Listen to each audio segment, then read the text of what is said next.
नमस्कार प्रणाम तमाम भोजपुरिया क्रिकेट के दर्शक लोगन। आज हम चर्चा करे जा रहल बानी पांचवा टेस्ट के पहला दिन की सब भइल। इंडिया 185 रन पर ऑल आउट हो गई और ऑस्ट्रेलिया 9 रन बना के उ अपन एगो विकेट उस्मान ख्वाजा के रूप में खो देलस। अब विस्तार से जानल जाई पांडे जी के साथ। तो का हाल बा पांडे जी? ठीक है बा तिवारी जी, अपन बताई। बढ़िया बा। ई मैच देखला ह और 185 रन इतना कटाए वाला स्कोर बा हो। तिवारी जी, हम मानत तानी कि हमार बल्लेबाज बढ़िया परफॉर्मेंस न कैलस, लेकिन हमार गेंदबाज ऑस्ट्रेलिया के सस्ते में निपटा दी, तब का कहबा? पांडे जी, हम मान गईनी रउआ बहुत उम्मीद वाला बानी। ई तो हो ही सकेला गेंदबाज ऑस्ट्रेलिया के 150 पर सिमटा दी और अपन लीड बना ली। हो सकेला। पांडे जी, हमार बल्लेबाज जे कैलस ओकरा बारे में कुछ कही। जसपाल नीतीश रेड्डी के दिन न रहे, आज खामोशी से चल देहलस। जसपाल 10, नीतीश रेड्डी तक खाता भी न खोलस। बिल्कुल, सब दिन एक जैसन न होला।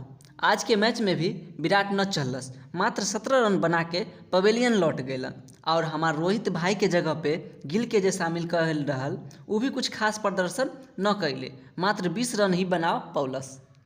तिवारी जी, राहुल भी 4 रन बनौलस और पवेलियन लौट गए। ई मैच में ऋषभ पंत सबसे ज़्यादा रन बनैलस, 98 बॉल पर 40 रन बना के आउट भइलन।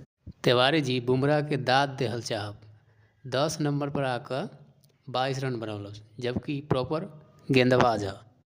बिल्कुल पांडे जी, एगो कप्तान वाला सारा गुण बा इनका में। इंडिया के विकेट इस तरह से गिरल रहे, 72 रन पर 4 विकेट गिर गेल रहे। पांचवा विकेट ऋषभ पंत के रूप में 120 रन पर गिरल रहे। छठा विकेट भी 120 रन पर गिरल रहे, जेकि नीतीश कुमार रेड्डी अलन और गेलन रहा। और हमार 10वां विकेट 185 रन पर गिर गेल रहे।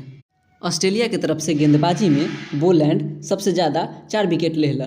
मिचेल स्टार्क 3 विकेट, कप्तान पैट कमिंस 2 विकेट और नाथन लयन 1 विकेट लेहलन। और हमार इंडिया के तरफ से हमार जसप्रीत बुमराह उस्मान ख्वाजा के पवेलियन के रास्ता दिखौलन और यहाँ पर पहला दिन के समाप्ति भइल।